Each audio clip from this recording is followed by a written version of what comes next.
Welcome back, everybody, to the Cognac Sessions. I'm your host, Dub City, the Mayor, man. We appreciate y'all for tuning in each and every Thursday night, 8 p.m. Eastern Time. Give a shout out to our sponsors, Ward Construction, Supermodel Pretty Dixie, oh my goodness, Chef Chester Seafood and more, and Wild Fam Radio, man. We appreciate y'all for tuning in. Thanks for everything y'all do. And today I got a special guest in the building. Introduce yourself, Miss Lady. Oh, man. First of all, thank you for having me. For sure. Man. I had to beg her to get in. My name is Marie Mott. You probably know me. If you don't, you sleeping on the city if you don't know who I am. Yeah, 423.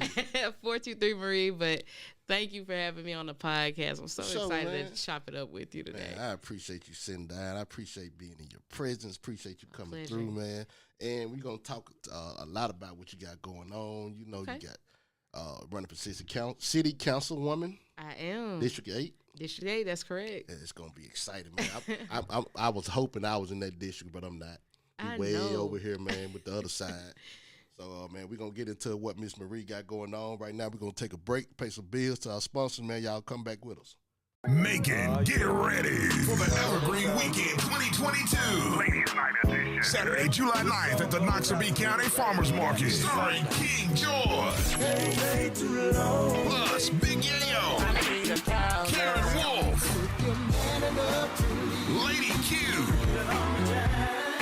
And many more.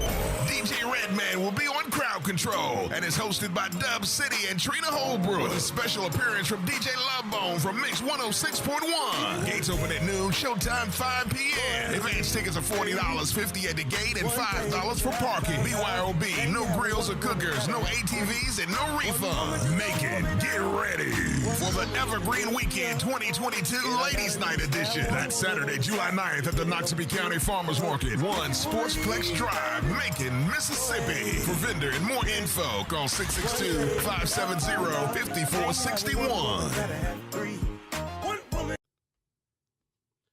Hey, we back right here on the Cognac Sessions, man. With your boy Dub City, the Mayor again. Tiara's not with us. Her fine steady adding up. She been out 2-3 episodes, $25 an episode, $75. That's how much she charged for a haircut. So We taxing her. yeah, we back with Miss Marie Mott. I'm talking about activist, community activist, running for city councilwoman for District 8. Why don't you talk about that a little bit? What we got going on? What made you decide to run for city councilwoman? There was no way that I couldn't. At a certain level, I've been doing a lot of work in the community. Yeah. A lot of work. So whether that is making sure people are registered to vote, making sure people filled out the census, making sure people get connected to resources. Yeah. I'm already doing the work of a council person and not getting paid for it. Right, I feel you. Without a title. And I always felt like I didn't need a title to be able to do certain things. But with the title does come the power to be able to increase the impact to the community. And so it's a natural step. After already spending years working in the community, I would love to be able to have the position of power to where I can increase the level of positive impact that I have to the community and serve people in a more professional capacity. Right, because you know what I mean? Speaking of power, did you have something to do with the $15 an hour for the city employees getting a raise and all of that? I had the pleasure of working with and supporting the local SEIU 205, which is our city's union for our city employees, the Chattanooga chapter. Shout out to the beautiful men and women who keep our city running every single day. For sure. I got to support them because, the only way that you're going to be able to afford to live in your community is if you make a livable wage. Right. And to me, it just didn't make sense that we have people who are in the trenches every single day making our city work. And it's not the people that we always see on television. Right. It's the men and the women who we see on the side of the road. They picking up trash, they cutting grass, the people who are driving Carter buses, the people who are taking care of our children in Head Start. Those are the people who need to be making a living wage in the community. Right. And last year when I ran for city council the first time, there were so many employees of the city that were in my district. Yeah. And when I would knock on their doors and talk to them and ask them, you know, what are the things that they want, all of them said that they were tired of working 2 jobs just to make it. I'm like, man, y'all working 2 jobs? Hard as they work. As hard as they work on their main job, it was not enough. And then when I started looking at the data, the fact that even some of our firemen, our city police officers, our public works workers, a lot of our employees qualify for food stamps. Oh, that is atrocious to me. So it was just a natural thing to get behind them. They had been advocating for that longer than I had been involved. But once I became aware of the fact that that's what they were pushing for, I had to support because I wanted to use my platform and my voice to make sure that they got what they needed. And this past budget, we hit the mark of $15 an hour, so we secured that this last budgeting cycle. So shout out once again to the local SEIU 205, man. Those brothers and sisters, those are some hard working folks. Yeah, and I believe you short shooting yourself. You're to run for city councilwoman. Why don't you run for mayor? Oh man, well, stepping stones. You know, one of the things that I want to have it before I would ever reach for something higher than that is the experience working in a professional capacity. Because I've done it without the title as a community activist and organizer, but I want to have the professional track record first. I feel you. The experience of really understanding from behind the scenes, city budgeting, city decision making, policy making, have the more intimate relationships with people in professional capacity, because you need that. Right, you do. And you need people to be able to see that you know, people see me in one light, and I don't want to settle in that right. I'm just an activist and an organizer, but that I can take it to another level of what we can do in the city. And I think in the next 3 years, when I'm elected city councilwoman, when people see the changes that are going to be made in my district, they're going to want me to be a mayor, because they're going to be like, man, she did that in that district. Oh man, like, I've had so many people who are in other districts already that want to vote for me. Right. So I want to increase that for them to see a district that's been left out, cut out, that has low educational attainment, low job attainment. I want them to see how we could take a scrappy district and turn that around to make that a rivaling district of the best ones in the city. Right. And they be like, oh my God, people from the hood get it. Absolutely. Y'all just been sleeping on us. Because you got a lot of, and speaking of, like, activists, you did a lot of stuff for the community during 2020 when everything was going on with the police and brutality going on in the city. Let's talk about that, because I seen you on the news.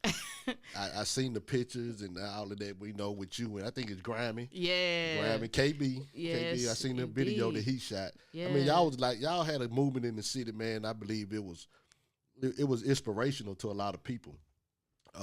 Because I still don't think our voice is being heard. You know, y'all did stand up for a lot of people in the community, but I don't think our voice is being heard. But talk about what that experience was for you and what you went through as a person when you seen those deaths and, you know, the police brutality that went on around the world. Absolutely. So it was totally unexpected how everything played out, because that's not how me and Grammy went into it at all. Yeah. The very first protest was held by young people who were like college age. And we just went to support them. We wanted to make sure that they were safe. We wanted to make sure that they were not going to be harassed by the police as they demonstrated. Right. So me and Grammy just went to just watch and make sure everything was all right. And I had an opportunity at the end. Someone asked me to speak. That's all you needed, huh? You was waiting on that, I believe. Oh, man, I didn't even expect it, but somebody was like, oh, Marie, will you say a couple of words? And, man, I said a couple of words, and then the photo went out of me speaking, like, with my hands up, and that I had on a straw hat. Looking crazy. Like I was preaching to somebody. Yeah. And then one of the young people, like, when, you know, everybody started dispersing, was like, can we come back tomorrow? And by automatic response was like, yeah. But I walked away like, oh, hell. Like, So you don't know what you got to do tomorrow. Exactly. And so, you know, the energy was there. You know, I don't believe anything happens by accident. I think everything happens by design. You know, 2020, we had the pandemic that hit. Yeah. Then we had the tornado that hit in Chattanooga. And then it was like, with the pandemic, everything slowed down because people were trying to figure out, how do we respond to this? You know, how are we going to come together as a community? How do we stay safe? And with the world slowing down, it's not like they haven't been killing black people. Yeah. The police haven't been killing black people. It's just now everybody wasn't so busy where that's all we could see. They paying attention, yeah. Exactly. So, you know, people just don't understand. We had over 200 black people that got killed by the police in 2020 alone. So, you know, we had Ahmaud Arbery, we had Breonna Taylor, we had George Floyd. George Floyd was the spark of everything. Right. But he wasn't even the only one. And so, you know, for us, it was natural because we already know Chattanooga's history. We already know the Javario Eagles. We already know the Leslie Praters. We already know the Wadey Suttles. We know these names, the Larry Powells, of the black men and women and even white men and women who've been murdered by the Chattanooga Police Department and the Sheriff's Office. Yeah. And even myself as a radio host, one of the first national stories that I broke in the city was when Interstate Tax got beaten in handcuffs by the Hamilton County Sheriffs. So it's like I had seen this consistent pattern of there being consistent attacks of, in particular, young black males in the city. And if they don't kill you, they're going to beat the hell out of you. Yeah. And so, you know, that was like the perfect storm, you know? Yeah. And so the only option that we really had was to say something in the moment. Yeah. The last biggest protest we ever had in this city was back in the 60s at Woolsworth. And it was just young black students from Howard High School that decided to go and integrate a lunch counter. We haven't had a massive demonstration of that magnitude since really the 60s. You know what I'm saying? And then the fact that it was just all kinds of people there. It was just crazy how everything happened. But me and Grammy never like sought the limelight or anything like people might question or perceive. Yeah. We were kind of like pushed into the crowd, into the forefront.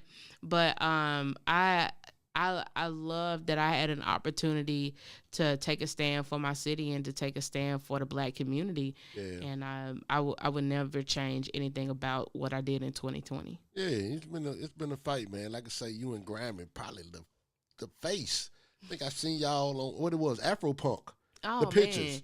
Man. Behind T.I. Yeah. Man, they got shared on their platform with over 1 million people. Like, clips from the protests were featured in Between the World and Me on HBO. We were featured on NPR. Oh, that's big. We were featured on Google Earth. Like, we were featured on NASA. Like, just from 2020. Yeah. I mean, like, me and, like, Grammy and Grayson and just all of the young folks, like, they took clips because we actually had some of the longest protests in the nation in Chattanooga. Yeah. We went so hard in the city. People getting arrested or something like that? Somebody was with a gun, though. The white guy with the gun? Yeah, we had a gentleman that came down to the protest. He was drunk. He had a gun on him. He pointed it at a LGBTQ couple. And then, like, we had to talk to the police to get on him. Then when they caught up with him, he broke in the building. He had a cache of weapons. It was, man. It could have got bad. It could have gotten bad. Thank God he was drunk. He was drunk. Yeah. But yeah, man, 2020 was just so crazy, and the protest was so crazy. But there were a lot of seeds that we planted in the city that have bloomed, you know, from policy changes to, I feel like the students that ended up protesting a year later for Tyner because they wanted a new school, that we sparked their brains the year before, that they felt encouraged to go out there, that they could fight for the things that are important to them. So I love the fact that God gave me an opportunity to seize the time in 2020 and seize my generation's time and captivate the attention of the people. Oh yeah, I ain't a part of Chattanooga, but I'm a part of Chattanooga. So I'm gonna just say I appreciate what you do for the community. Thank you. I listen to you in the morning when you go live. Your hair be crazy. You don't care. You just wake up smiling. Good morning, people. Good morning. Hey, I just love it, man. I love your energy, man. But we're gonna take a break. We're gonna be right back with a lot more from Marie Mott. We're gonna go to the fourth quarter pressure with voice of Mo. Yo, Cognac Session. Y'all got some 76ers fans over there? If you do, you might well come join me on the couch and watch the rest of these teams play, because the 76ers will not advance if James Harden do not show up in a playoff game. What do you mean by that, Mo? 15 points from James Harden is not what we need. I'm saying we like it's my team. It's not my team. I don't care about the 76ers. But what I'm saying is, if the 76ers want a fighting chance, James Harden have to give you at least 30. Simple. Your best player is out with a concussion and an orbital fracture. There's no rushing that back.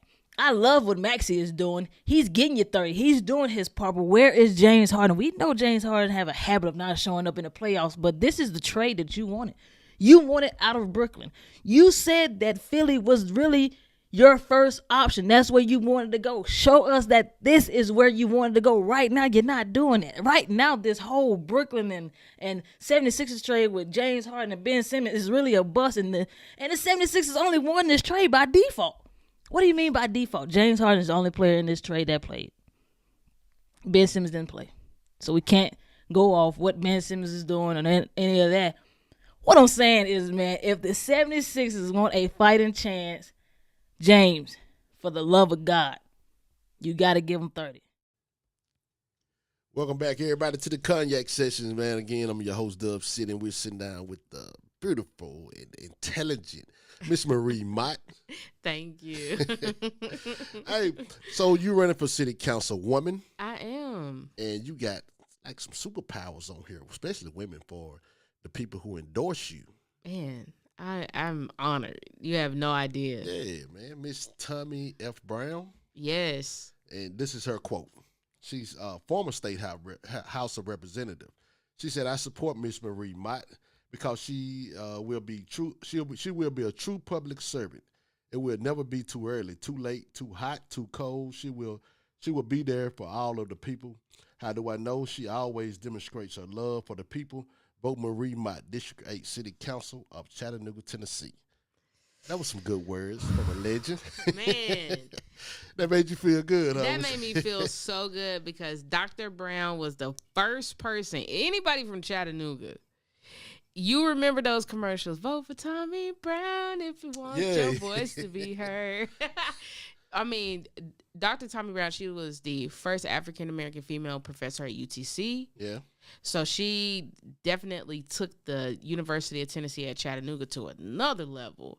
Then she got into the state legislature and had a very long career in the state legislature representing District 28. And the fact she has never endorsed anybody. Nobody? Nobody. Oh, she loved you, then. Something you said that sparked her. So the fact that I am the first and only person who has gotten her endorsement is amazing. It is an honor. Yeah. And so I've had the pleasure, because she lives in my district as well. Okay, then. So Okay. not only has she endorsed me, she is one of my constituents. That's right. So I have an opportunity to not only have her endorsement, but I have a relationship with her. She is a person that I ask questions with. I love sitting on the porch with her and just talking to her. You actually go by and sit on her porch and talk? I Drink some sweet tea? listen, that's the thing that you have to do with our elders. They have so much knowledge that a lot of us don't soak up. Man, so much game that we need so we don't make the same mistakes, so that we can go further, so we can understand their sacrifices and really appreciate them. And as a person that grew up with my grandmothers, I really, really respect the elders. Right.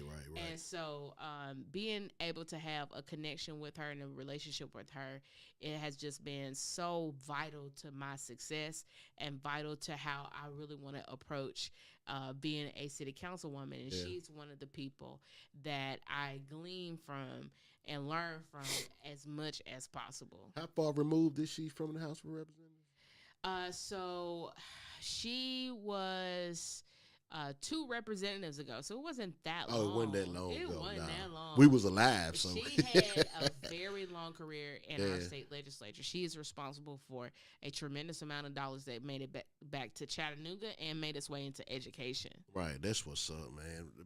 Empower black women. You know what I'm saying? Yeah, that's when you got a whole school named after you. She got she got a little pull then, a little power. She might be the one to throw you over the edge then. Do you know anybody that you're running against? I do. So I know it. Of course, I know the lay of the land. You already know. Oh, you done studied the comp, huh? Always. Well, that's good. We don't even talk about them because they can come and sit down and talk. And what they not going to do it. I already know they're not going to do it. Let's go to, who's the other endorsee? Tom Kunish? Yes. Let's talk about that. Tom said, Marie is the smartest, most physical, engaged, most conscious, most ethnical person, simply the best. Tom Kunish, so he is a Native American. So he is Lakota. Uh-huh. So he is of the Lakota Nation and the Lakota tribe. Tom is responsible for being one of the driving forces to remove. We used to have a racist mascot for the University of Tennessee at Chattanooga called Macanuga. And it was basically like a white man that had on tribal gear. $5 Indian, that's what I call them. Exactly. Yeah. And so he spearheaded the removal of that. That's why the whole logo and everything for the university changed to something that was not racist because of him. He worked with the Lincoln Park. He's a part of the Lincoln Park Coalition in my district to preserve not only the Black history, which is over a century old in Lincoln Park. We had Negro Leagues in Lincoln Park. Satchel Paige, Willie Mays played baseball here. Yeah, Willie Mays played here? Willie Mays got his start in Chattanooga, Tennessee. Yeah, right? I didn't know that. Man, listen, man. I try to tell people all the time, man, the city is so slept on. We got so much history. But yes, Willie Mays, he was actually underage. He came here to get his start in playing baseball because we had a park where people would travel from states over, from Kentucky, Alabama, Mississippi, Georgia, Carolina, because we had one of the biggest parks for African Americans here. We had a Ferris wheel. We had an Olympic-sized swimming pool. We had a Negro Leagues and baseball field. And so we had a lot of Negro Leagues teams, and he came here to play baseball and got his start, and he actually got picked up from Chattanooga. Yeah. Yes, what was the Negro League here? Was it different names? There was more than one team. Oh man, it's more than one. I mean, we had the Choo Choos. There was so many different teams that we had here. My great grandfather was a Negro League player from Mississippi, and he loved baseball. So that's good to hear. That's some good history there, man. Matter of fact, I think.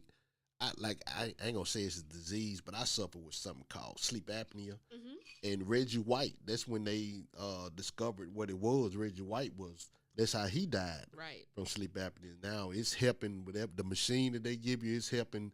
He started that. You know what I'm saying? He saved lives. He don't know by him dying, it saved lives. So yeah, y'all got a lot of rich history here in Chattanooga. Usher, you got Usher. We produced and made so many lives. Yeah. Chattanooga is a city where you can really come up, and it's still that way. Yeah. It's still that way. That's why I'm running for city council, because I want a whole lot of people to come up in the city. I believe you're going to get it. When is the election? August the 4th. August 4th? Yeah. We're going to get people to the polls to get a vote. And yes, your vote does matter. Don't think your vote doesn't matter. Oh, my God. And it's like you got to vote locally in order to see the change. That's right. You know, not president, nothing like that. When you vote locally, you see your change. You're not going to see it when you vote higher. Well, vote regardless. But I'm saying when you vote locally with your mayors and your city councilmen. Yeah. I mean, them the ones that going to take care of you. So, man, everybody get out and vote August 4th. That's right. District 8. District 8. I'm not in that district, but please go vote for Marie Mott. Great woman, man. A lot of knowledge and a lot of power. Thank you. And she talk with sense. I know a lot of people don't like your delivery. I've worked on that. You worked on it? I have. What? I don't see what you needed to change. Well, one of the things that I have done is try to ensure that I don't come off so hot. And what I mean by that is that, so I don't know if anybody knows what an Enneagram is, and that is your personality, but also like your main strength. So my main strength is the fact that I am like, if you look at the Enneagram, I'm part of what is called the anger triad. And the Enneagram 8, which is what I am, is considered in the animal the bull. That's exactly what I am. You know what I'm saying? Just passionate. I'm very passionate. I like, people really don't understand about the things that I care about and I love. Those things well up in me like a volcano. Right. But learning how to control that has been the self-development work that I have been working on with my mentor. Is that I understand, and I've come to learn, because it took me a while. It's like Superman when he probably started using his powers. You just started shooting her. You know what I'm saying? You might have shot the lasers through the barn and set it on fire by accident. So, for me, it's been about understanding that, I'm powerful. I know that I'm powerful. Right. I know that when I speak with authority. I do. Right. And I, because of my father and his the fact that he's a pastor, I have a lot of pastoral tendencies. Your father is a pastor? My father is He ain't gonna pastor. like you drinking that cognac like that. Listen, my father has wine. Oh, okay. He's then. a refined reverend. Okay, then. He's a real reverend. He's a real reverend. Yeah. Okay? Yeah. I just don't like the preachers that judge you or what you do. He's not that. He's not that. But I'm those tendencies, those fiery tendencies, learning how to control and master myself has been the thing. And that is, how can I talk to people in a way to where I don't overwhelm them with my power has been the difference. Because I would immediately, when I go back in, because one of the things that my mentor made me do is like, go back and watch yourself and see what I'm talking about and see what you think. And I'm like, ooh, I did kind of come in hot there. Ooh, I might have been a little too direct and it struck me right in the chest. So how can my grandmother is definitely like my father's mother is definitely my example. She was a church mother. She could have a conversation with you and get you all the way together and never raise her voice, never get fluctuated. That's scary. She would just talk to you. It was like honey. Yeah. She was like honey. And you would walk away like, man, she just really combed my hair. But I'm not even mad about it. Right. Because she would listen to you, she would respond to you, and she would just weave in love through every aspect. That's the thing that I want to learn in at this stage. It's like, how can I do that without coming in like a comet? You'll get it. Brittany Santiago. Everyone claims to want to make Chattanooga better for its people once they're running for an office. But the thing about Marie is she's already doing the work. She's already pushing Chattanooga Council to consider our houseless population, already holding our elected officials accountable, already supporting and communing with community organizations that work to uplift and care for all of its people. I believe she gets you. She sounds like she knows you. Man, Brittany is a wonderful person, and the fact that it's not just powerful people, but it's everyday working citizens that are endorsing me as well means just Right. as much. It's not the title that makes a difference. It's the fact that there are all kinds of people. Dr. Tommy Brown is a black woman. Brittany is a white woman. Right. So I don't just have the black community and black community members behind me, but I have all kinds of people that understand what I want to do. And it's not just to improve the black community, even though that's where I'm from. My district is extremely diverse. So I have black people, I have a growing Latino population, I have white people in the district. And so I have homeless people in the district. I have all kinds of folks. And so I want to be able to reach everybody to improve everybody's situation. And Brittany definitely gets where I'm coming from. Yeah, I seen you post something about the the homeless population. And yeah, it's a sad situation. I believe you offer something for them to do. Yeah, there's much that we can do. Yeah. There's much that we can do. We actually brought here the experts, the best experts in the country for homelessness right before the pandemic hit in 2020. And I had an opportunity, again, nothing by accident. I had an opportunity to go to the library with Tiffany Rankins from Lincoln Park. Shout out to Tiffany. Yeah. Who invited me to the public conversation that they were having. And so I went and I heard these two gentlemen, Phil Mangano and Todd Lipka out of California, who were just basically talking about what the solutions are, that, they just need housing first and then connect them to jobs and resources, and homeless people can get off of their feet, get back onto their feet and get back into society. And to me, if we could do that for the homeless, shucks, we could do that for people who are coming back from prison. Right. We could do that for people who, just fell on hard times. And so, what other populations could we apply that same mechanism to as well? And the thing about my district is we have a lot of old warehouses. We have a lot of older, large scale buildings. I've seen places across the country that have taken old malls and turned it into housing. And some can be done. Right. You can turn the top level of old malls into housing, the bottom levels where you have businesses, and turn it into an incubator space. Creativity of how we can solve our problems is all around us. It's just the time has come where we got to bring some fresh voices to the table who have some new ideas of ways that we can do it, and how can we do this with the support of the community so we can really solve our problems. Yeah, I just go ahead and say it. We got to get the older folks out of office. That's all it is. Like, if you were living through Jim Crow, you don't need to be in office. Man, my daddy would say stupidity is doing the same things over and over and expecting the results to be different. Yeah. I mean, you can't, the world that even folks of my father's age, my father was born in the 60s. The world that you were born in doesn't exist anymore. We have crypto, and we have NFTs, and we have the internet, the fastest internet in the world in Chattanooga. We don't have to have physical meetings anymore. We have Zoom. Right. I feel the whole world. You don't have to carry cash. You can tap your phone when you go somewhere. The whole world has changed. Yeah. And we're not going to pull it back to the good old days. And then we got to think about the good old days. Who was it really good for? It wasn't good for everybody.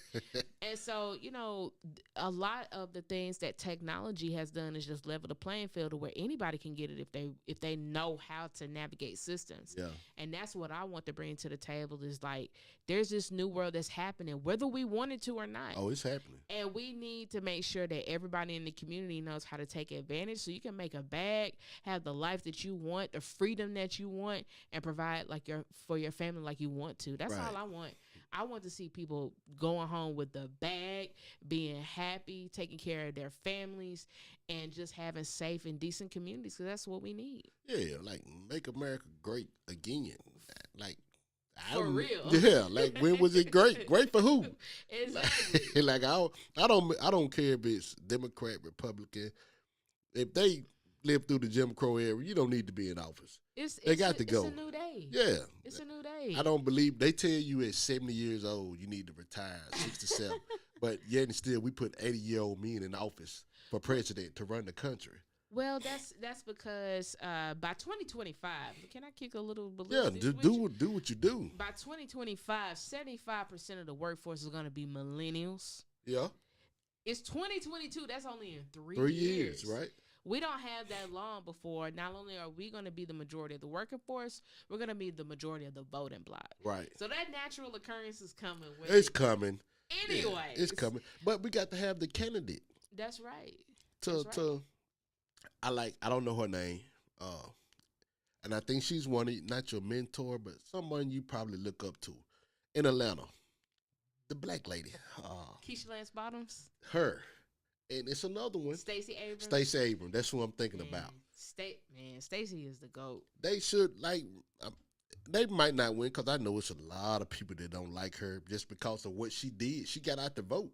She changed The Georgia. electorate. Yeah, she changed it to blue. And I always said that we need to start our own party as black people. It'll be a while before we get in, but we need our own party. You can do your own party locally. Yeah.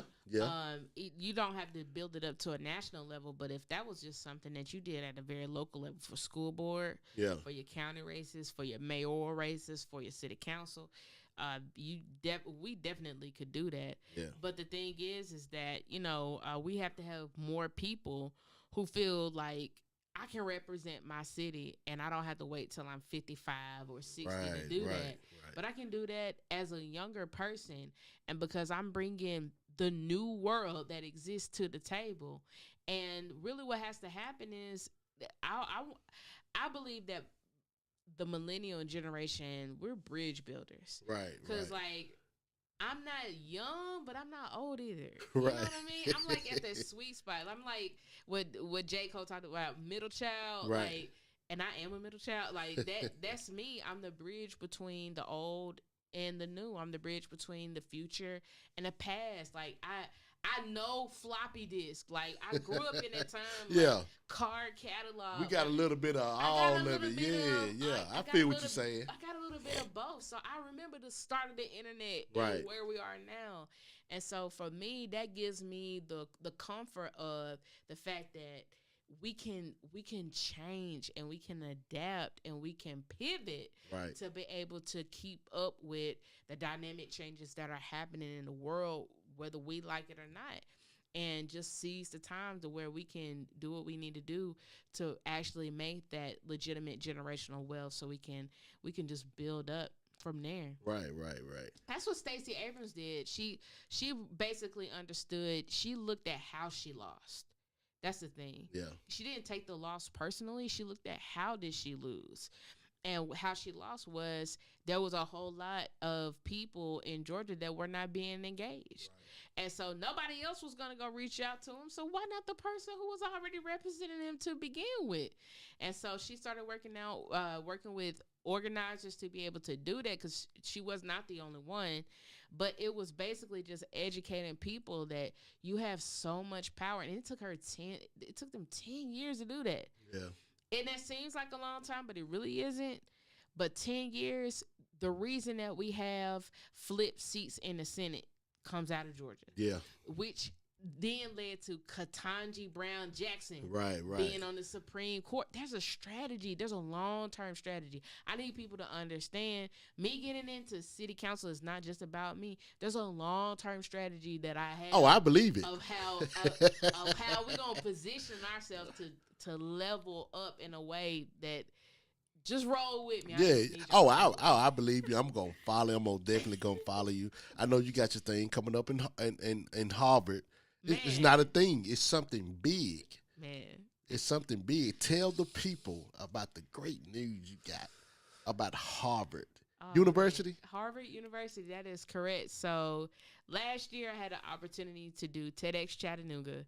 And while I was preparing for TEDx, it was crazy. I had one Harvard alumni that was black from the city that was like, Marie, man, you should do Harvard Emerging Leaders program. And I was like, well, what is that? And so I went home and I looked it up and I was like, oh, man, I can't. I'm telling myself, oh, man, I can't do that. That's Harvard University. And so, I just kind of left it like it was. Yeah. I keep working on my TED Talk and everything, getting that refined and taking some time for myself. And then it was like 2 or 3 months later, I ran into another Harvard alumni that was a Caucasian brother of mine. And was like, it was crazy. I was like, man, y'all ganging up on me. What is happening? Like, y'all talking. He told you should do it too. Yes, like, Miss Mott, you speaking at colleges, you did the protest last year, man. You getting ready to do TEDx. Like, you really need to go to Harvard to do the Emerging Leaders Program. You will be good for that. Like, that's for you. And so I was like, okay. So you have to apply to be able to do that. And so I had to get my resume together. And then there was like questions that they ask you about why you want to apply. What impact are you looking to have? What are you already doing? So you can't do this program if you sitting on your backside. Sitting on your ass. Yeah, go and say it. I'm gonna say it for you. Sitting on your backside. So I had to send in my resume. I had to answer questions, and before I submitted everything, I went through everything with my parents and my mom, and she gave me, a little feedback on everything to make it polished and presentable. Right. And then I sent it in, and then the following week I did my TED Talk, and in a week and a half they sent me an email, and so I remember I just happened to check my email. And it said that I had a response back from Harvard. And I was like, my heart started pumping out my chest. Yeah. And I was like, it took me 20 minutes just to open the email. You didn't want to open it. Man, I didn't want to open it. You were scared of the decline. Because I expected. It's Harvard. I expected rejection. Right. Because what we do in this city, when you're from a place in the South, from a place like Chattanooga, you're like, big playing fields like that are not for me. Right. And sometimes we'll talk ourselves out of opportunity and out of things that really are for us, no matter where we're from. For sure. And so I said, well, I guess I'm not going to know until I open this. And so I opened it, and it said, we would like to I didn't even make it through the first sentence. First person I picked up the phone, I called my mama. Yeah. At work. I called her at work. And I remember her just like breaking down on the phone with me because like back in high school, I had an opportunity to go study abroad. And because my parents, they worked hard but had 3 kids, they couldn't afford for me to go study abroad. And my mama was like, you're going to go to Harvard. You're going to go to Harvard. And so I got accepted. We already got it paid for. That's what's up. I am 2 weeks away. This time, in 2 weeks, I will be in Boston. That's what's up. On campus where W.E. Du Bois went. Oh, my goodness, where Obama, the former president of the United States, is going. And that feels good. I know it does. Man, I cannot wait to just soak up everything, to meet. I'm going to meet people from all across the world. I'm going to get to be a permanent part of Harvard's network. I'm going to get to represent for my city. I'm the first African-American woman from this city whatsoever to do this program. Man, that's a blessing. So I'm shattering the glass ceiling. My intention is I don't want to be the last. Yeah. I want to encourage other young people from this city to step up who are doing great work in the community, that they can do things like this as well. And my goal is to learn as much as possible, network with people. Bring it back to us. Man, I'm bringing the sauce back. Hey, man, as a black man, I'm proud of you. Especially as a black man who spent 3 years in the 10th grade. But that's another subject. We ain't going to talk about that part. But, man, we're going to go ahead and go to a break. We're here with the intelligent former future city councilwoman, Marie Mott. We're glad you came and sit down with us. We're going to take a commercial break, and we're going to go to, where we going to go to? What's the commercial? Wars Construction, man. We're going to go to that commercial, man. We'll be right back right here on the Cognac Sessions. Finding a good contractor is no easy task. Will they understand what I want? Will the job be done at a high quality? How much will it cost, and how long will it take? There are so many things to consider. Why not take the stress and worry out of this process and consider Ward Construction for your next home remodel or building project? Licensed, insured, as well as locally owned and operated, Ward's Construction is able to provide professional quality properties as well as a wide range of home remodeling services at competitive prices. Let Ward's Construction take the guesswork out of your next project with their dependable project management expertise and extensive building knowledge. Home remodeling or building is already stressful enough. Finding the right contractor shouldn't be. From our family to yours, help Ward's Construction. Change Chattanooga. One house at a time. Yo, what it do, world? Mr. Rico G in your ear with your 1 minute motivation. Motivation topic for the day is the value of ships. Now, I often wonder how much those ships actually cost. And if I were to actually purchase a ship, what are some things that I would want this ship to offer? I would want my ship to offer would be in the area of comfort, peace, progression, longevity. Now, I got a question for you. Why is it that when it comes to a physical ship, we know exactly what we would desire, but when it comes to social ships, we have a hard time remembering or coming into mind what is that we're truly looking for? Now, when I say social ships, I mean things such as friendships, relationships, partnerships. Ships are designed to take you places. You don't board a ship just to get on a ship. Now, take that back. They do have like partnership things to the next. But moral of the story is, you get what I'm saying. You get on a ship in order for it to take you somewhere. Now, parents, this does not apply to your kids. All I'm saying is this: if your ship is not taking you places, then it may be time to abandon ship.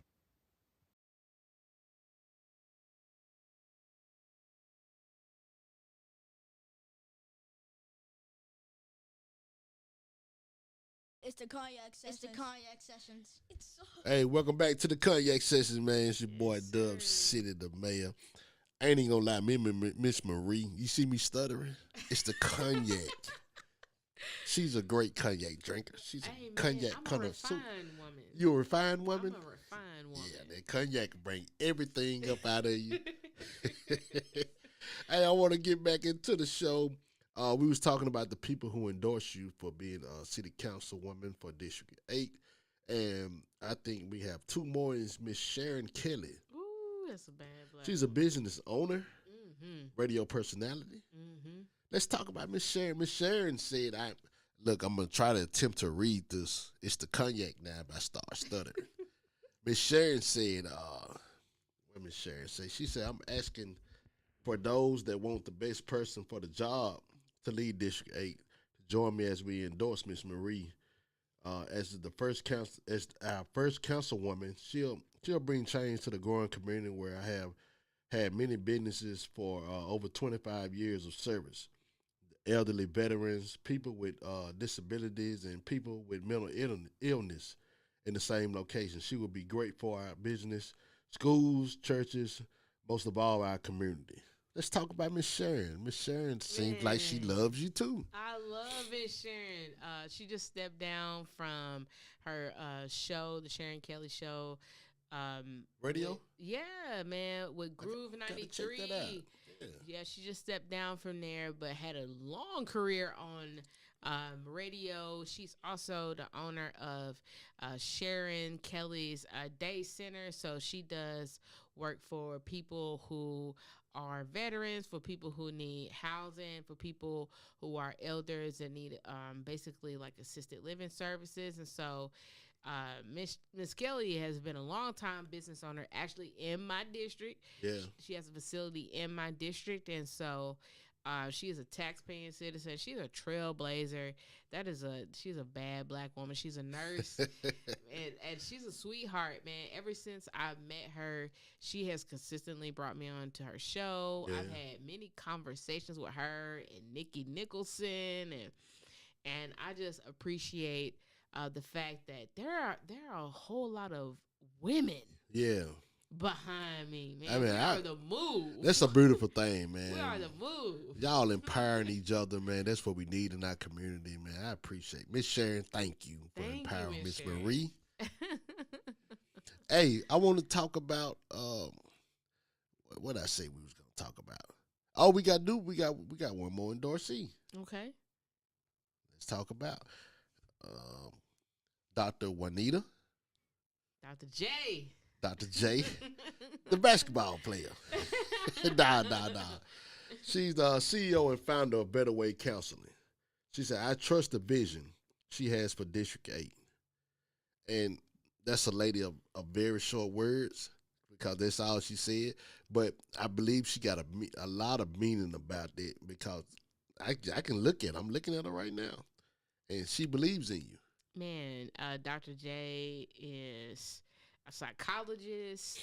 Dr. J is in her 90s at this point. She's a former 90? She's over 90. Oh, she man. has and sharp as a tack.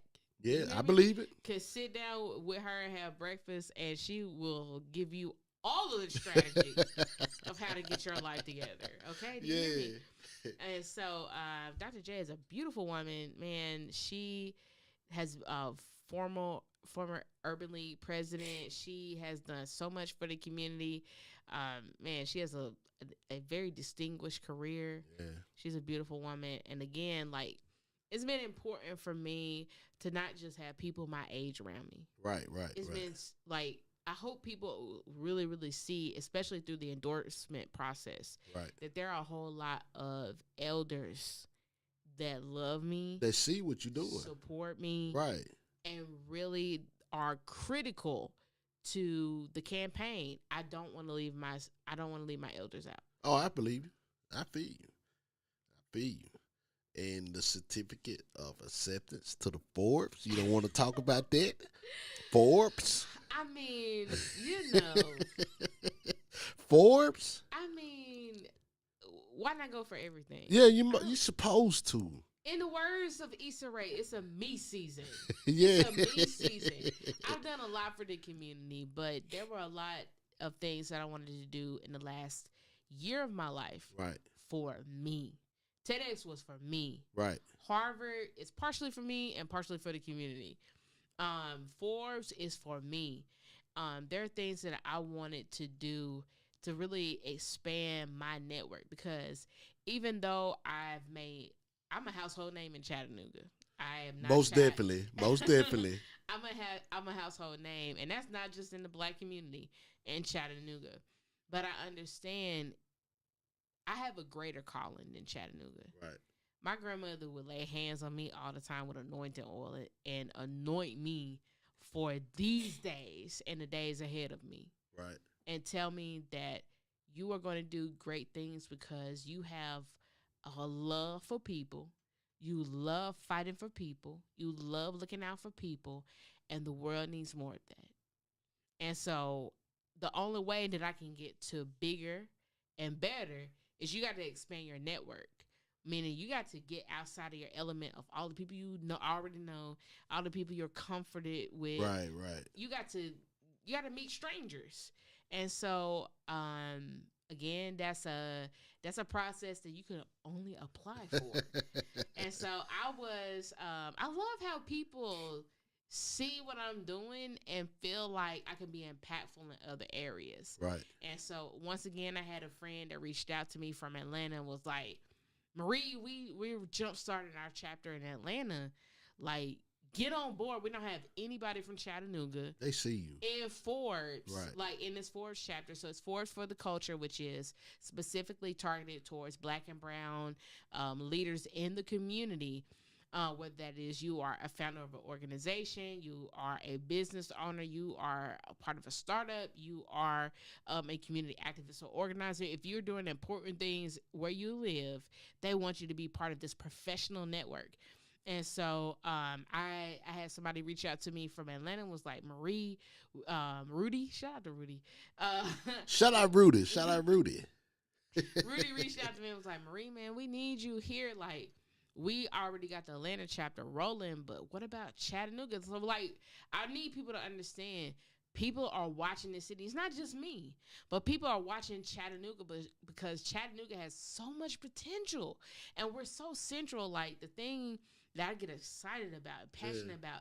Chattanooga is central to so many places. So we right down the street from Atlanta, Right. Knoxville, Nashville.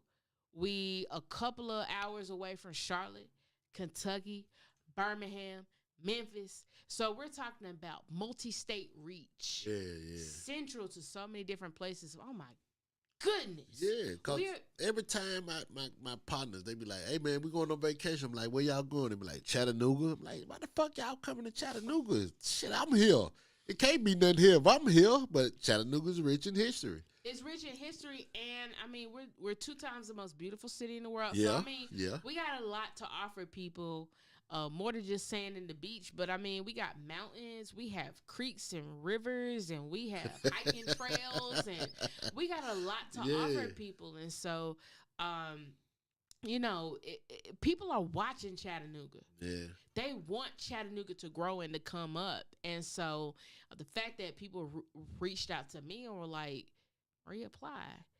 I feel like because they hope that we can start a Chattanooga chapter for Forbes for the culture here, and hopefully that is the intention that I have. Right. Is that we bring in more Black business owners, more Black people who are starting organizations, doing work in the community. I would love to have you part of that community. For sure. Man, I'm gonna send you the link. I'm in there. We need more people because we got to put on as the city, man. We got to come up. And so I applied, and then it took about 2.5 months, and then I got the letter, huh? Man, once again, got an email. And I was like, who's Forbes? Nah, you probably be like DJ Khaled, another one. Another one. Man, people don't even know. Like, I get nervous about opportunity, and so I opened the email, and it was like the acceptance, and I was like, oh man, we about to do it again. And so this last week, I had an opportunity to be in our inaugural conversation with folks, and I'm on the line with doctors. I'm on the line with founders of tech companies. Yeah. And these are Black and brown people from all over the country. Say, nigga, you made it. Man, and the fact that when I was talking, while I was talking, there were people who were inboxing me like, can I get your contact information? People who were already starting to follow me on LinkedIn. Like, I'm already starting to see the residual effects and impact from just being involved in this network. And that's the thing that I'm just trying to get into this space right now. It's because I know I talk about it, New Chattanooga. Right. Like, that's my mantra. Like, the old Chattanooga is done with. We need a new for sure. We need a new city where there's opportunity for everybody. Everybody can get it. Everybody can get a bag. If you get up off your backside and go get it, it's yours. And all I want to do is to put all kinds of people in position, for us to get out of our feelings, squash petty beefs and whatever we got, because the money is so much more important. Yeah, it's bigger than anything. Yeah, it's bigger than anything. And the thing about uncertain times, if you look at periods of history, uncertain times means a lot of money is in the economy. It is. There's a lot of money in the economy right now. We need to get out of our feelings and get to the bag as a people. And so that's all I'm trying to do is like, how many people can I connect with in the city? How many people can I connect with outside of the city so I can level up this city, so we can come out of the dark ages and people can really get into everything that they need. Man, I want to churn out millionaire after millionaire. Right. After the Cognac Sessions needs to be an entire whole podcast. Y'all here? Y'all pay attention. Y'all here? I mean, take it from the table to the couches. Right. An entire whole podcast that's just plugging people in from the city and people who, even though you're from Chattanooga, you're doing major things. Right. You understand? Like, Chattanooga has always been a city that has been treated like a redheaded stepchild, but I mean, we've had some of the largest, like, legends come from here. Like, Usher's from here. Samuel L. Jackson is from here. Yeah. Reggie right. White is Reggie from White. Here. Terry Owens is Terry from here. Owens. Bessie Smith is from here. Like, You don't have jazz without Bessie Smith. You Right, don't have right. football without Terry Owens and Reggie White. You don't have the Hollywood stars without Samuel L. Jackson. You don't have R&B without Usher. Right. So it's like we need to step into our greatness. And for a while, it's like we've been playing the role of a stepchild. Right. And we need to stop doing that. I believe you, that stepchild, are going to say something. I mean, see, they don't like that stepchild. You, the stepchild, is going to say something. because it's time for us to be legitimized. Yeah. You know, like what my father did for me, because my biological father is deceased. Right.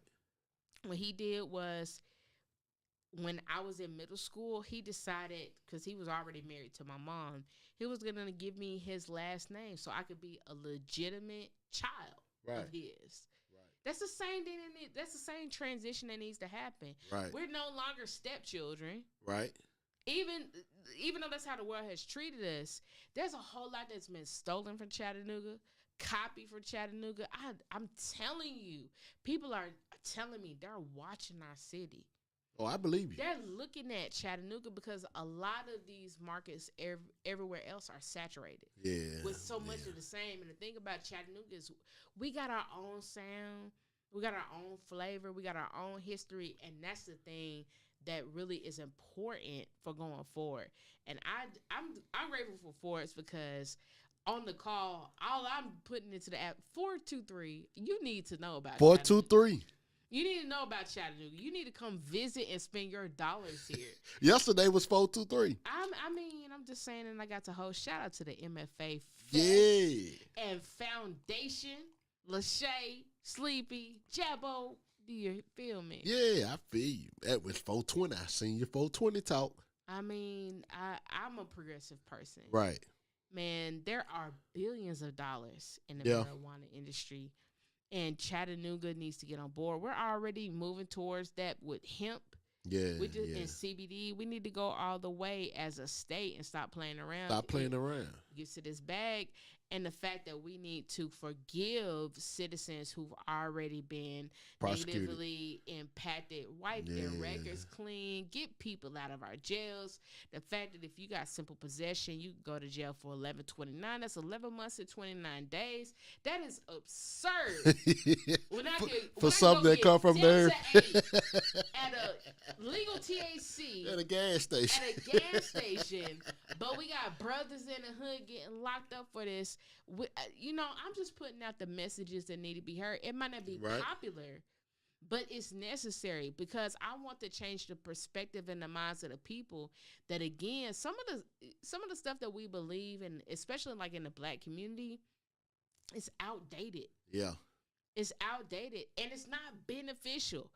You have a negative idea or negative opinion about marijuana, while our white counterparts are using marijuana to become millionaires, right, to start foundations and companies, to go public and make multi-millions of dollars, and we stuck. To have research and development. I talked about this in my talk, that a lot of us don't even understand how pharmaceuticals work, that it's not just the fact that you can sell the product, but if you begin to patent, like synthesizing things. My mother's a chemist. Right. So I understand this. If you synthesize processes of how to break a organism or different things down, you can get a patent for that.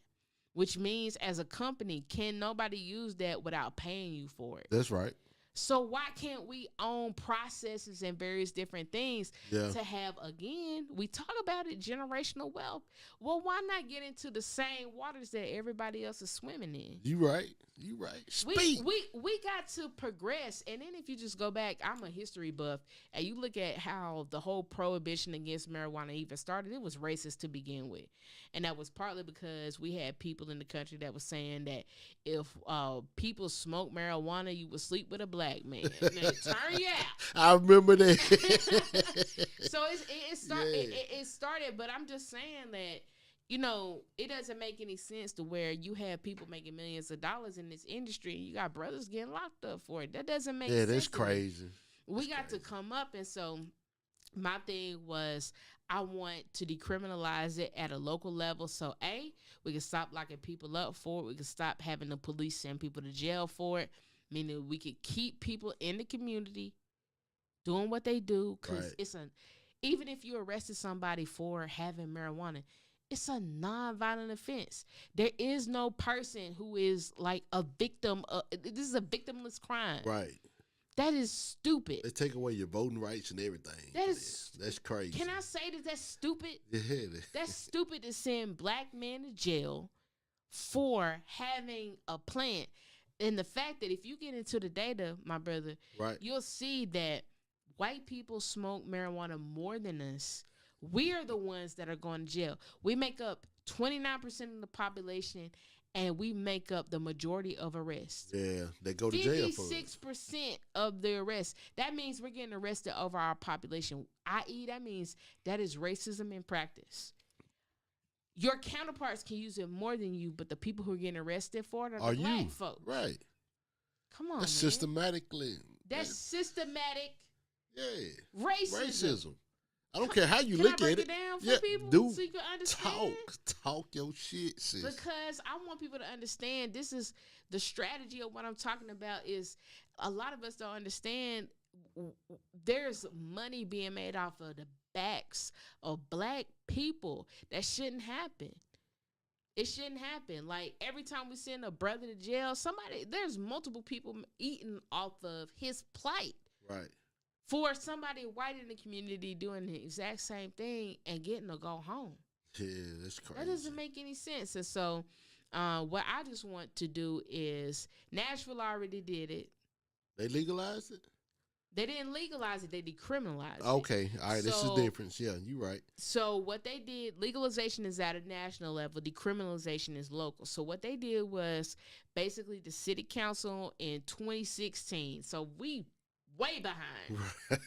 In 2016, they decided that they were going to make it a lower level offense, meaning that they basically sent messages to the police, because you have that power as a city council.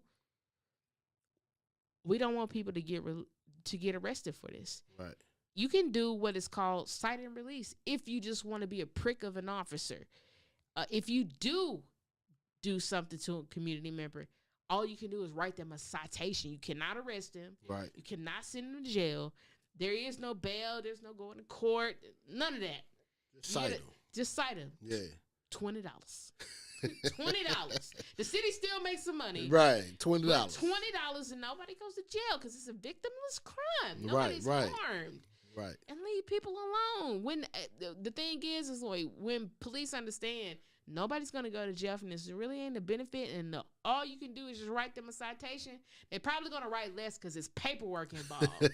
Yeah, they don't want to do that. Exactly. It's paperwork involved. So most time they just going to let you go because they know they can't arrest you for it. That's what we need to do. Yeah. That's what I wanted. Those are the things that I propose, like transformative things to keep people out of jail, keep people working. Right. Keep people from having a record. And having strikes against them, because black people we don't need that. We got too many strikes already. Our skin is a strike. Right, that's one. That's one. Don't let you be a black woman. Then two. The fact that you're a woman is two. Yeah. You understand? We don't need any more strikes arbitrarily against us. Right. And so what I want people to understand is that there are ways that we can level the playing field, and I just happen to speak about that from just the political aspect, because I know people were getting high and everything. But I believe you speaking it from the heart, though. I believe you know. Yeah, you know what I'm saying? I believe you got some people that's been there. Yeah. You know what I'm saying? Locked up from that. So it ain't just a political standpoint. It's for your people. So that's right. And then after the city council in Nashville went a step further. We need to catch up. After 2016... in 2018, their district attorney said that he wasn't even going to prosecute if you didn't get caught with half an ounce, because he understands that the majority of the people who were getting pulled over, sent to jail, were not only black people, they had small amounts. Oh, yeah, that's crazy. Small amounts. So why are we sending these people to jail? What for? Yeah, that's crazy. And getting them caught up in the system. That makes no sense. They haven't done a violent crime. And that's really what we need to focus on is who's doing shootings, who are raping people, who's doing Right. domestic assault in the community. We need to focus on the violent crime and limiting the violent crime, the crimes where there's a victim. Somebody ran up in your house and stole all of your stuff. That's the crime. That's a crime that has a victim and a cost to you as a person and an impact to you as a person. You never gonna know if somebody's smoking or not Yeah. until you see them in the busted. So, just we gotta mature. I'm a student of Malcolm X, and Right. the thing that he always talked about was political maturity. We gotta mature as a people to see what's not in our benefit, and part of how we police in our community is not in our benefit, and even though other races are doing the exact same thing, the people who get penalized are the black folks. Right. So we got to kind of be flexible in our beliefs that even if you don't agree with your brother smoking, you don't want to see him locked up. Oh, right. And you want to advocate for him to have a level of freedom that his white counterparts already have automatically. I believe we get out that way of thinking. You know what I'm saying? I believe a lot of us think. I mean, we should never want to see a black person locked up. Mm-hmm. I'm not gonna say for anything, but nonviolent crimes like smoking marijuana, selling marijuana, Exactly. we should never want to be happy for that as a black community, man. But it tell me, what's your end game? So my end game is just, again, using that to stepping stones, as stepping stones, because marijuana is the beginning of the conversation. But I watch Vice and other documentaries all the time. Right. Colorado actually decriminalized not only marijuana but also mushrooms. Yeah. We got to understand that there are pharmaceutical companies, because that was also part of the conversation, democratizing medicine. Right. There are pharmaceutical companies that are getting into mushrooms so that they can, again, patent some of the processes. When this stuff becomes privatized, that means they own the processes, which means that if they develop medicine and different things out of that, they can set the prices. We're Right. seeing this. I paralleled the conversation to insulin. One of the reasons why insulin is so expensive and pharmaceutical companies have gone up on the price of insulin is because we don't know how to make it as citizens. Right. Right. So until you own part of the process, so you understand how things are made, and you understand through patenting and different things like that, you own that, you understand that, you know how to do that, you're at the mercy of other people. So one of the ways that we can begin to have better health is we have to have some ownership in these spaces. And that takes us being able to compete by democratizing medicine. And so how do we make these processes open? So one of the things that scientists all across the country decided to do was have a movement to actually work on like an open project on insulin, so that they can actually make insulin and then have it for the community at a cheaper price than what you could buy from a pharmaceutical company. Right. Do you understand if people in the community do that, nobody in the pharmaceutical company is going to make money? Yeah, but they going to kill you. They going to kill you, Marie. If you come up with that, them people going to kill you. They going to do something. If you can come up with a way to I'm not doing that. There's people already doing that. No, I'm saying, not saying you, but I'm saying, no, that's the risk that we take with that.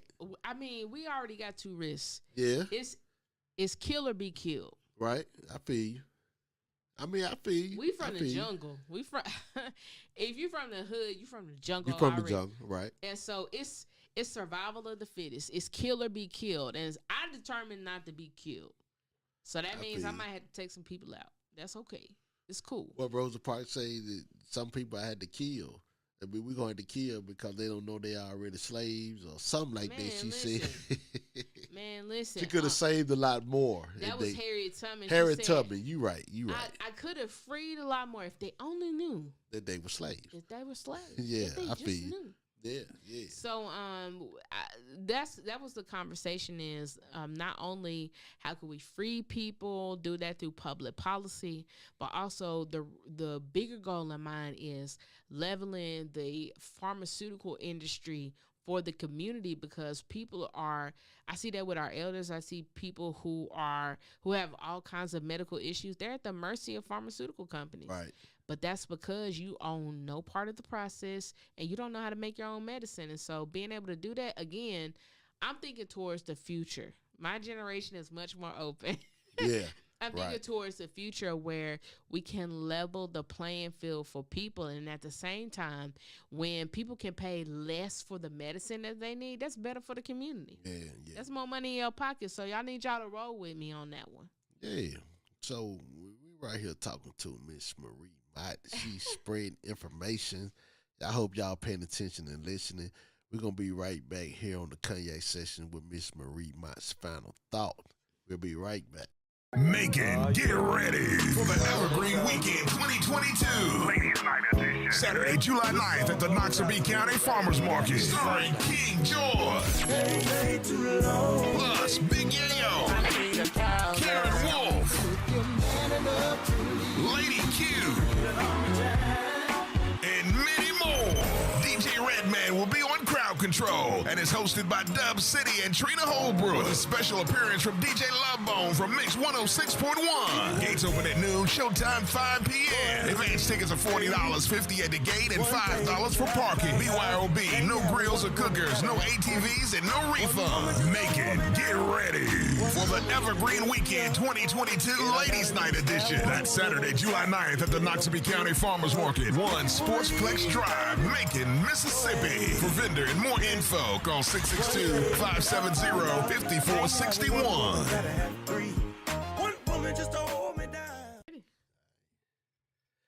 Hey, welcome back to the Cognac Sessions, man. Once again, I'm here with my beautiful, intelligent, future councilwoman of District 8, and she going to Harvard. All that bullshit. Y'all don't know, man, what it means for me to sit down with Miss Marie Mott. I appreciate you for coming through. Always. It's a pleasure, man. And we've come to the part of the show where we give our final thoughts. It doesn't have to be about what you're running for. It doesn't have to be.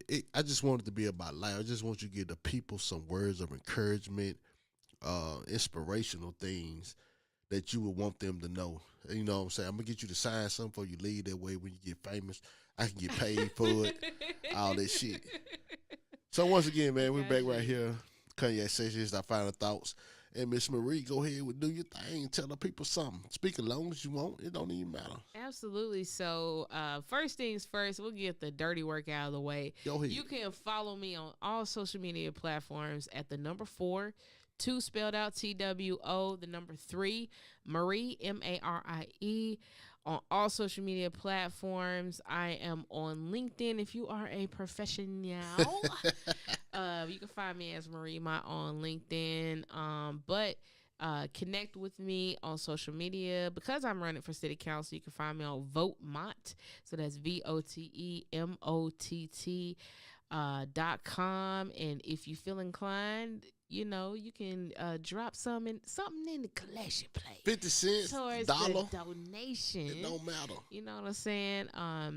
Shout out. Thank you for having me on today, man. Final thoughts are, number 1 would be yourself.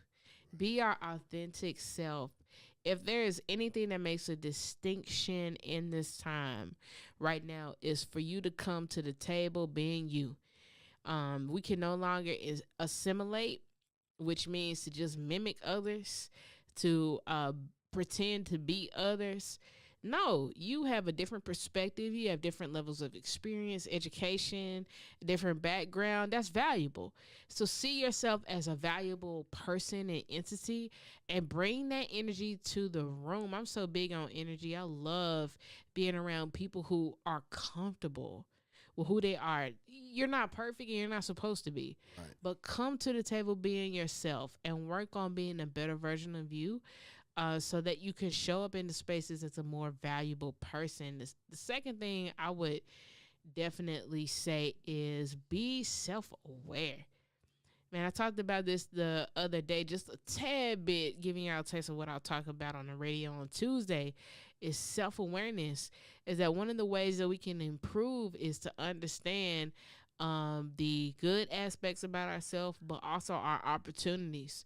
Because we're not perfect people, work on some of the hard spots about you so that when you come into atmospheres, you can seize them. I want people, my ultimate desire is for people to live like we have it. It's a cliche saying at this time, live their best life. Right. But I really mean that. I want people to understand we have a short time to be here, a short window, and we don't know how long it is. Right. I want you to maximize your time on this earth to where you could do not only what you already thought was possible, but for you to even step into the realm of what you never thought was possible. You know, I never thought in the beginning of all this work that I've been doing that Harvard was possible. Right. TEDx was possible. Exactly. But the fact that I continued being me, I worked on me, I allowed other people to pull me out of my comfort zone because none of the things that I wanted were there. Everything I ever wanted was outside of my level of comfort and knowledge and experience that I had to grow, and I had to step into the unknown. I don't know if anybody out there is a Game of Thrones watcher. Oh yeah. Peter Baelish has a saying that it's been like my thing for the year, and that is chaos is a ladder.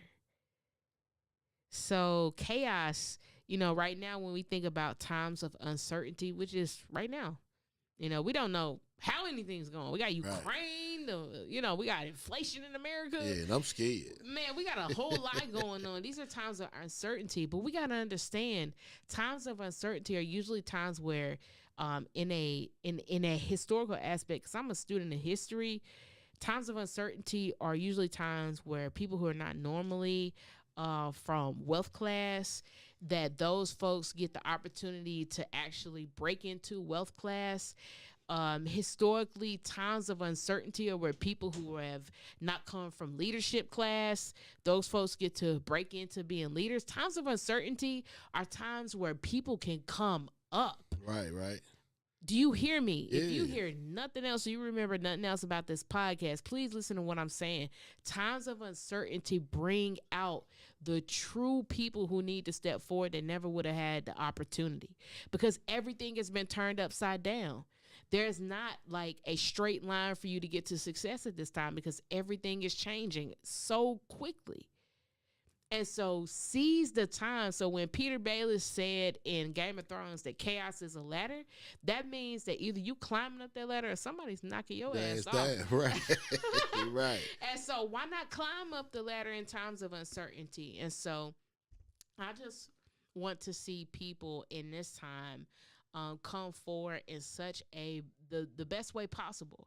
I want you to seize the lifetime that you have and to maximize it for you to do everything that you ever wanted to do and more.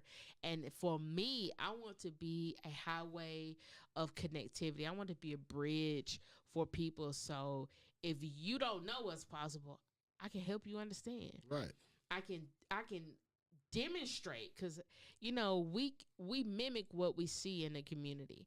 And so I hope that people can see that I'm more than just a person that talks. I'm more than just a big personality, but that I'm a person that has done a lot and is doing more in this time period. Right. And you can do the exact same thing. And so I just want you to feel encouraged and empowered that you can grab life by the horns, that you don't have to, like you talked about, come from an atmosphere where you feel boxed in and closed out and there's no opportunity for you.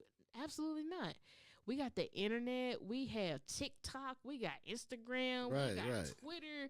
There's so many. There's always opportunity. Man, there's opportunity everywhere if you just see it as that. Yeah. So use that. And man, anytime I can be of assistance to you, if I can connect you to anything, resources, I have resources on my page. So if you go to votemott.com, you'll see there's a tab for local resources. I have resources for veterans, resources for the LGBTQIA community.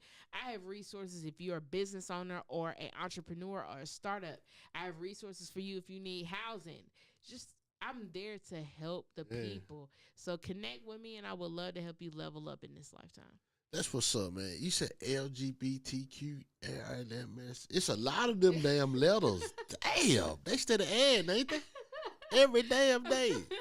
Shout out to them people, the LGBTQ, IA. Damn, it's a lot of them. Man, we appreciate you for coming through, Miss Marie. Man. Thank you for having me. I think you'll come back, right? Absolutely. When I win. Yeah, after Harvard. After Harvard. And when you win city councilwoman. I would love to come back. So you can come back and tell the people what's the goal. Up? Yeah. I appreciate you coming through, man. We appreciate y'all for tuning in to the Cognac Sessions. We appreciate Miss Marie Mott for coming through. She even drank with us. I'm a refined woman. I keep trying to tell them. You want to cheers before we go? Absolutely. Hey, and she drunk more than the rest of them. She drunk more than the rest of them. So if you come sit down, general for real. Yeah, if you come, has to lead by example. And you say your mom's a chemist. Mm-hmm. She is. You think we can get her to come and sit down? Absolutely. Chemist is how she started her career, but right now she's over innovation and technology lab for TVA. Oh, she goes into school. She takes robots. She can get me a job. Absolutely. No cap. Like, I come from a family of folks who got it out the mud, right? But are professionals at this stage of my life, right. And so, I would love to plug my mom. She ain't gonna drink with you, but yeah, she ain't got to drink. I drink, but I drink for. She would be a perfect person to have a conversation with. Miss Mott, that's her last name? Mm-hmm. Miss Mott. Anytime you want to come through, if you watching right now, I'm inviting you to the Cognac Session. You don't have to drink. You don't have to come on, mama. Pastor Mott doesn't have to drink. He will have some wine. He have to taste something to let me know that he's a real pastor. Because your daughter already said it, man. We appreciate y'all for coming through, man. It's the Cognac Sessions. Yes, sir. Season 2. Hey, shout out your TED Talks. You got them. You did all of that? Again, all you have to do is you can find me on YouTube, 423 Marie. You just type Marie Mott into YouTube. She'll definitely come up. Man, follow me on all social media platforms. Hey, you got mug shots and some more shit, Man, listen, that's okay. That's okay. It'll come out of the truth will come up, though. All kinds of stuff about me, but all you have to do is just type in my name in the search bar on YouTube, and it'll bring up all kinds of conversations. You'll see one by Mott Pimp. Yeah. Oh man. I watched the episode with Mott Pimp. Yes. I did. Maul had a great interview with you, man. You might see me on the one for Channel 3 from the protest. It's all kinds of stuff out there. Yeah, the protest is definitely classic, man. Shout out to Grimy. Shout out to Mikey. Shout out to the whole hip hop chat. All of the people, man, that's involved, man. Sammy, Loud America, all of them, man. We appreciate y'all for tuning in. Make sure y'all tune in each and every Thursday night. This is episode. Yeah, we drunk. It don't even matter what episode it is. We'll get to it. Y'all know what episode. I said it at the beginning of the show before we got drunk. But yeah, it's episode 3, season 2. I'm trying to get it. Season 3. Whatever it is, man. We appreciate y'all for tuning in. It's the Cognac Sessions. Miss Marie, we appreciate you for coming through. Pleasure. Yeah, man. We appreciate you, man.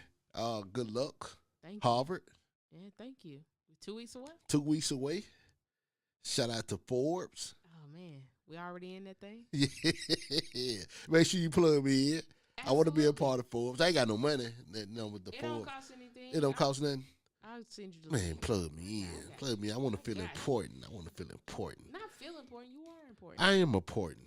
Yeah, man. Miss Marie Mott coming through with the motivation, man. I feel good. I'm drunk. I feel good. I got sinuses.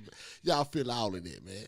We appreciate y'all for tuning in. It's the Cognac Sessions, man. We'll see y'all next week. Good night.